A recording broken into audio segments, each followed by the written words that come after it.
जय माता दी सबको। ओम साई काल का जय गुरु माँ।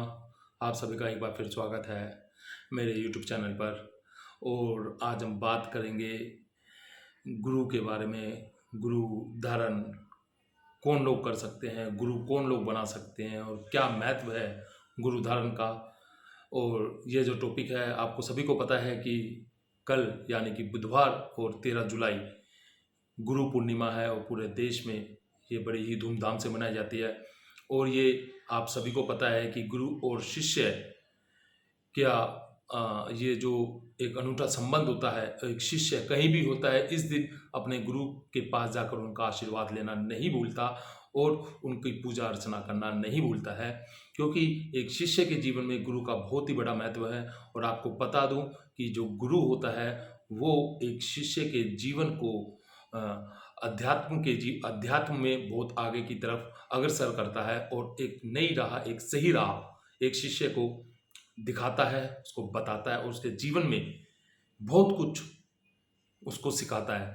तो सबसे पहले मैं बता दूं कि गुरु यानी गु मतलब अंधकार और रू मतलब उजाला, मतलब एक अंधकार से उजाले की तरफ ले जाने को गुरु कहते हैं। और ये जो गुरु होता है ये कोई इंसान ही नहीं होता है, एक तत्व होता है। और जो इसको मानकर चलता है, गुरु के सानिध्य में चलता है, गुरु की शिक्षा में चलता है, गुरु गुरु को फॉलो करता है, गुरु को एक रास्ते पे बताए हुए रास्ते पर चलता है, वो जीवन में कभी भी असफल नहीं होता और सफलता, बहुत ऊंची सफलता तक वो पहुंचता है। तो एक गुरु शिष्य का जो संबंध होता है बहुत ही अनूठा संबंध होता है। और कल यानी कि 13 जुलाई दिन बुधवार को गुरु पूर्णिमा है और आशा करता हूँ सभी गुरुओं के लिए और सभी शिष्यों के लिए यह दिन बहुत ही शुभ हो और आपका जो अध्यात्म का जीवन है वो बहुत ही सफलतापूर्वक गुरु शिष्य के द्वारा चला जा सके। तो गुरु धारण एक बहुत ही पुराने जमाने में आप सतयुग या त्रेता युग में आप देखोगे तो गुरु भगवान राम के भी गुरु थे, भगवान कृष्ण के भी गुरु थे, राजा महाराजा जो हुआ करते थे वो सब गुरुकुल जाया करते थे, उन सब के अपने गुरु हुआ करते थे जिनसे वो शिक्षा लिया करते थे। चाहे वो कैसी भी शिक्षा हो, चाहे अस्त्र शस्त्र की शिक्षा हो, चाहे वो अध्यात्म की शिक्षा हो, चाहे वो धर्म की शिक्षा हो, वो अपने गुरु से लिया करते थे। ये अभी से नहीं है, ये त्रेता युग सतयुग उस समय से है, पुराने समय से, हमारे पूर्वजों के समय से आप चला आ रहा है। ये गुरु धारण का जो नियम है ये पुराने ही समय से चला आ रहा है। लेकिन जैसे जैसे कलयुग बढ़ता गया, आजकल की जो लाइफ स्टाइल है वो इंसान उसके अंदर ढलता चला गया, तो हमारे जो पुराने जो संस्कार है, जो हमारी संस्कृति है, उन सब से वो परे होता चला गया है। लेकिन बहुत अच्छी बात है कि कहीं ना कहीं आज भी हमारे भारतवर्ष में जो हमारी पुरानी परंपरा है, हमारी जो पुरानी संस्कृति है, लोग उसको जान रहे हैं, लोग उसको सीख रहे हैं और उस पर चलने की भी कोशिश कर रहे हैं। तो पुराने जमाने में जिस तरीके से गुरु बनाए जाते थे, आज के समय में आपको मैं बता दूं नेपाल एक ऐसी कंट्री है जहां पर आज भी गुरु बनाने का चलन है। गुरु शिष्य का जो एक अनूठा संबंध है वहां पर होता है, हर व्यक्ति का वहां पर गुरु होता है। तो मैं आपको बता दूं कि जो गुरु है उसका अपने शिष्य के साथ एक अनूठा संबंध होता है। जिस तरीके से मैंने बताया कि गुरु अपने शिष्य को सही राह में अग्रसर करने के लिए एक रास्ता दिखाता है। और जो गुरु होता है उसका हमारे वेदों में, हमारे पुराणों में बताया गया है कि गुरु भगवान से भी ऊपर कहा गया है। हम सब ने एक मुहावरा पढ़ा है कि एक तरफ गुरु खड़े और दूसरी तरफ भगवान, तो किसका सबसे पहले आप दामन थामेंगे? तो सबसे पहले गुरु, क्योंकि गुरु ही है जो हमें भगवान से मिलाता है। तो मैं आपको बता दूं कि जो गुरु धारण है वो आज के समय में बहुत जरूरी है। हर एक व्यक्ति को गुरु धारण करना चाहिए, अपना गुरु बनाना चाहिए, ताकि वो अपने जीवन में अगर वो कोई गलती करता है, कोई ऐसा काम करता है, ताकि गुरु उसको सही राह सिखा सके, सही बात उसे समझा सके।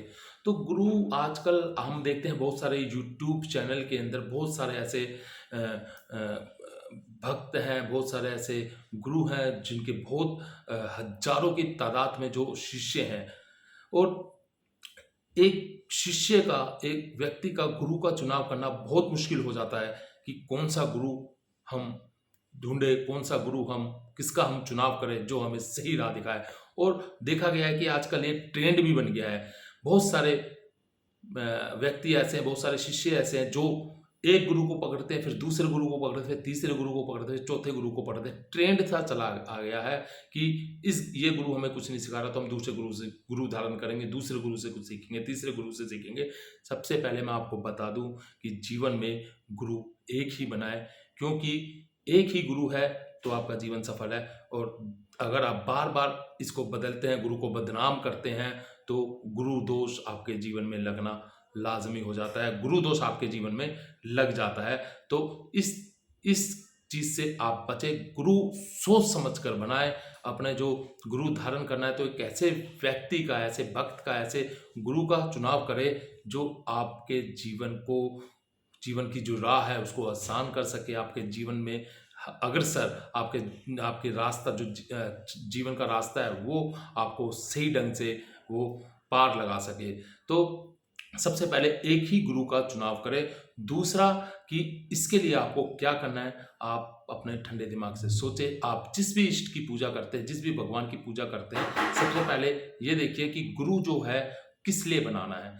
मैं आपको बार बार कहता हूँ, जिस तरीके से ट्रेंड बन चुका है गुरु बनाना कि हर कोई चाहता है कि हम गुरु धारण करें और हम गद्दी लगाएं, हम भक्ताई करें, हम पूछा दें, लोगों की सेवा करें, हर कोई ये चाहता है। और आजकल मैंने बताया जिस तरीके से ट्रेंड बन चुका है, लोग कहीं ना कहीं अपनी कमाई का साधन भी इसको बनाना चाह रहे हैं, अपना प्रोफेशन भी इस चीज़ को बनाना चाह रहे हैं, और इस लाइन में अपना कैरियर भी बनाना चाह रहे हैं। तो सबसे पहले मैं आपको बता दूं कि ये कोई लाइन आसान नहीं है। अगर आपको भक्त बनना है, भगत बनना है, तो आपको पहली बात तो सही गुरु का चुनाव करना है। और अगर आप गृहस्थ जीवन के हैं, अगर आप जॉब करते हैं, अगर आप अपनी और कोई बिजनेस करते हैं, तो कृपया करके इस तरीके से जो भक्ताई लाइन है उसके अंदर ना जाए। हाँ, नॉर्मल पूजा पाठ करें, भक्त बने, भक्त ना बने, भक्त बने। आप नॉर्मल पूजा पाठ करें, भगवान को याद करें। हाँ, नॉर्मल लाइफ में भी आप गुरु धारण कर सकते हैं, क्योंकि गुरु सिर्फ आपको भक्ताई की लाइन से नहीं, आपके जो जीवन का है उसकी भी राह आसान आपकी वो करता है। तो आप नॉर्मल लाइफ में भी गुरु धारण कर सकते हैं, इसकी कोई वो बंदिश नहीं है कि अगर आपको भक्त ही बनना है, आपको गद्दी ही लगानी है, आपको पूछा ही करनी है, तो आपको गुरु धारण करना पड़ेगा। ऐसा बिल्कुल भी नहीं है। आप नॉर्मल व्यक्ति हैं, नॉर्मल पूजा पाठ करते हैं, आप जब भी गुरु धारण कर सकते हैं। अपनी प्रोटेक्शन के लिए कर सकते हैं, अपने जीवन की राह को आसान करने के लिए कर सकते हैं, अपने गुरु से अध्यात्म सीखने के लिए आप गुरु धारण कर सकते हैं। हाँ, बात रही भक्त बनने की, तो पहले आप सोचिए समझिए कि आपको क्यों भक्त बनना है, क्यों गुरु धारण करना है। गुरु धारण देखो, एक तो किसी के ऊपर कोई भी क्रिया या फिर बार बार कोई उसके ऊपर टोने टोट के कर रहा है, कोई भी उसके ऊपर क्रिया कर रहा है, वो अपने जीवन से परेशान हो चुका है, बार बार उसको उसका जो परिवार है उसको परेशान इस तरीके से किया जा रहा है, कभी कुछ करके कभी कुछ करके, तो उसका भक्त बनना बहुत जरूरी हो जाता है। उसको गुरु धारण करना बहुत जरूरी हो जाता है, क्योंकि गुरु के साथ जो गुरु धारण करते हैं, जैसे ही आपके साथ गुरु की जो शक्ति होती है, जो गुरु की इष्ट होते हैं, वो आपके साथ चलने लग जाते हैं, आपकी प्रोटेक्शन करने लग जाते हैं। और प्लस जो आपके इष्ट होते हैं, गुरु की शक्ति और आपकी जो आपके इष्ट की शक्ति है, वो मिलकर आपकी प्रोटेक्शन करते हैं। अगर कोई भी ऐसी बुरी चीज आपके ऊपर कोई कराता है, तो सबसे पहले गुरु की जो शक्ति होगी, आपके गुरु, आपकी गुरु की शक्ति और आपकी शक्ति तीनों वो उस चीज से आपका प्रोटेक्शन करते हैं। तो किसी के ऊपर अगर बार बार ऐसी चीजें हो रही हैं, तो उसको गुरु धारण करना आवश्यक हो जाता है। और अगर कोई किसी शक्ति, अगर कोई भगवान की शक्ति आपके अंदर, भगवान की शक्ति की ऊर्जा जो है वो आपके अंदर आ रही है, तो आपको भी उस समय भी गुरु धारण करना अनिवार्य हो जाता है। कि बिना शक्ति शक्ति बिना गुरु के नहीं चलती है, ये सबको ही पता है। गुरु ही शक्ति को चलाते हैं और गुरु ही शक्ति को संभालना सिखाते हैं। जिस तरीके से एक छोटा बच्चा है, अगर उसके हाथ में कुछ चीज़ ऐसी चीज़ दे दी जाए जिसको वो चलाना नहीं आता, उसको वो संभालना नहीं आता, तो उसके जो माता पिता हैं उसको वो संभालते हैं, उस चीज़ को वो सिखाते हैं कि इस चीज़ को कैसे संभालना है। जैसे एक बच्चा है, एक स्कूल में जाता है, उसको शुरू में पेंसिल तक पकड़नी नहीं आती, लेकिन उसके टीचर उसको पेंसिल पकड़ना सिखाते हैं, उसको लिखना सिखाते हैं। इसी तरीके से एक गुरु जो आपके अंदर जो शक्तियाँ हैं, जो शक्ति का जो पुंज है, शक्ति जो ऊर्जा है, वो आपके साथ चल रही है, उसको संभालना कैसे है, उससे कार्य कैसे लेना है, ये गुरु का कार्य, एक अध्यात्म गुरु का जो कार्य ये होता है। और गुरु एक तो अध्यात्म के होते हैं और एक जो गद्दी लगाते हैं, जो भक्त जो होते हैं, वो इस तरीके से ये आपके साथ वो आपकी राह को आसान करते चले जाते हैं। तो सबसे पहले गुरु बनाएं, सोच समझ कर बनाएं, अपने इष्ट के आगे अरदास लगाएं, हे मेरे इष्ट, मैं गुरु बनाना चाहता हूँ, सही गुरु का चुनाव मेरे आगे कर। तो निश्चित ही जो आपके इष्ट होंगे, आपके जो सही गुरु, जो आपके जीवन को सफल बना सके, वैसे गुरु को आपके स्वप्न के अंदर वो दर्शन दिखाएंगे। और उस गुरु से मिलिए, उस गुरु से आप बात करिए और उनकी सेवा करिए। बहुत सारे ऐसे हैं जो पैसे लेके गुरु बनते हैं, बहुत सारे ऐसे हैं जो पैसे लेके सिद्धि साधनाएं कराते हैं। तो मैं नहीं कहूँगा, चुनाव आपका है, लेकिन ऐसे लोगों के पास ना जाए तो बहुत बेटर है। और बहुत सारे भक्त ऐसे हैं जो निःशुल्क फ्री में माई रानी की सेवा और जन सेवा कर रहे हैं, ऐसे लोगों का चुनाव करें। हाँ, हो सकता है आपको गुरु बनाने में, शिष्य बनने में थोड़ा समय लग सकता है, आपको सिद्धि साधनाएं देने में थोड़ा समय लग सकता है, थोड़ा आपको भक्त बनने में थोड़ा समय लग सकता है, लेकिन आप पेशेंस रखिए, आप अपने गुरु पे विश्वास कीजिए, गुरु के बताए हुए रास्ते पे चलिए, उनके नियमों का पालन करिए, तो निश्चित ही गुरु की जो कृपा है आपके ऊपर जरूर होगी और आप एक अच्छे और एक बढ़िया भक्त बन सकते हैं जो जन सेवा में कार्य कर सकते हैं। तो ये थी मेरी एक छोटी सी वीडियो गुरु और शिष्य के बारे में। आशा करता हूँ आपको ये जो वीडियो है पसंद आई होगी। अगर आपको मेरी वीडियो पसंद आए तो मेरे चैनल को ज़रूर सब्सक्राइब कीजिए। प्लस कल जो गुरु पूर्णिमा है, अपने गुरु के पास जाइए, जो भी हो सके अपनी श्रद्धा अनुसार, अपनी भक्ति अनुसार गुरु के चरणों में भेंट कीजिए, उनसे आशीर्वाद लीजिए। क्योंकि इस जो दिन का महत्व है, गुरु और शिष्य का जो संबंध है, अनूठा संबंध है, उसका महत्व होता है। कहीं पर भी हो, कोशिश करिए अपने गुरु का आशीर्वाद जरूर ले। जब तक के लिए जय माता दी।